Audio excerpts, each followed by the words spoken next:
Olá, meus amores! Vamos comigo, junto, rumo à Grécia Antiga, conhecermos o berço da civilização ocidental? Bem, a Grécia é a mãe da democracia, do teatro e onde viveram filósofos como Sócrates, Platão e Aristóteles. É muito diferente do país Grécia que conhecemos atualmente. Para os gregos antigos, a relação com o território era muito diferente do nosso conceito atual. Ser grego ou heleno significava falar a língua grega. Todos que não falavam a língua eram considerados bárbaros. Não esse bárbaro. O significado é incompreendido. Esses bárbaros, para os gregos, serviam apenas para o comércio de metais e alimentos, pilhagem durante as guerras e obtenção de mão de obra escrava.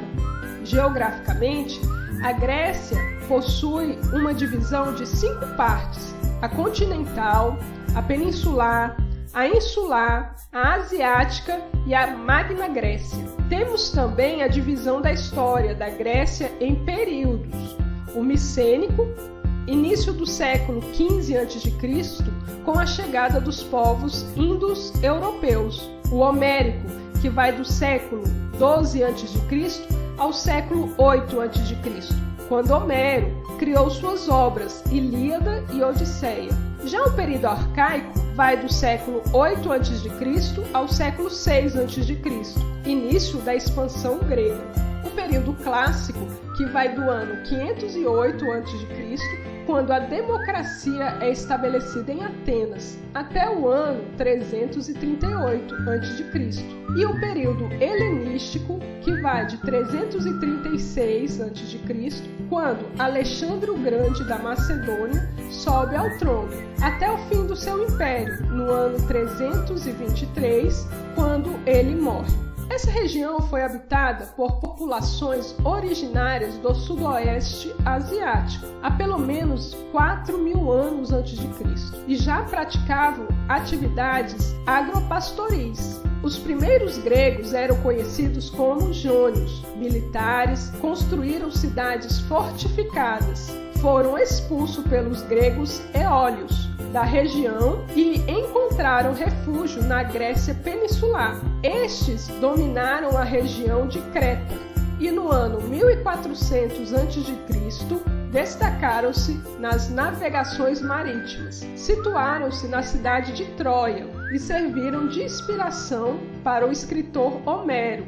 Os dórios foram os últimos gregos a se estabelecer no território e ficaram na região do Peloponeso. Desenvolveram ali a metalurgia e a cerâmica. Essa mistura de povos indo-europeus formavam então a civilização grega, cujas cidades-estados falavam a mesma língua, mas possuíam especificidades na cultura e na economia. Se você percebeu, os gregos gostavam muito de guerrear entre si. Isso foi o motivo do fim deste grande império, a falta de união. Existiam 2 polis, cidades-estados, mais importantes, que eram Atenas e Esparta. A primeira, berço da democracia, governo que emana do povo. Claro que esse conceito não significa o mesmo de hoje, mas todas as democracias do mundo são democracias graças a Atenas. Voltando para o desenvolvimento humano e a filosofia, e também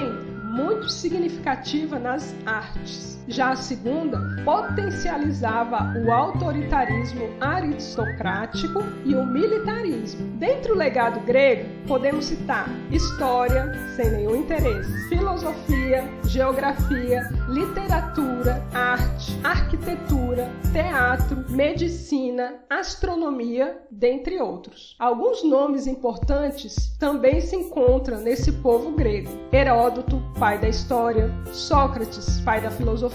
Apesar de não ter deixado registros escritos, conhecemos suas obras por Platão, seu discípulo. Xenofonte, com sua célebre frase "só sei que nada sei", fundou um método baseado no questionamento. Homero, criador de Ilíada, que contava as lutas entre gregos e troianos. Enfim, a Grécia é uma região que hoje repousa parte da história antiga mais glamurosa que o mundo já viu. Curiosidades: os Jogos Olímpicos se originaram na Olímpia, na Grécia Antiga, em meados do ano 776 a.C. Naquele período, os Jogos eram realizados em homenagem ao deus grego, sendo que Zeus era o mais homenageado. Além disso, os Jogos eram realizados com a intenção de promover a amizade e a integração entre os povos. Os primeiros Jogos Olímpicos da Era Moderna foram realizados em Atenas, em 1896. Os 285 atletas de 13 países disputaram provas de atletismo, esgrima, luta livre, ginástica, halterofilismo, ciclismo, natação e tênis. Os Jogos Olímpicos ocorreram de 4 em 4 anos e conta com a participação de atletas de quase todos os países do mundo. Essa é a história dos Jogos Olímpicos e originaram-se na Grécia Antiga. Espero que tenham gostado dessa incrível viagem ao mundo dos gregos antigos. Pesquisem, estudem, beijos e até a próxima!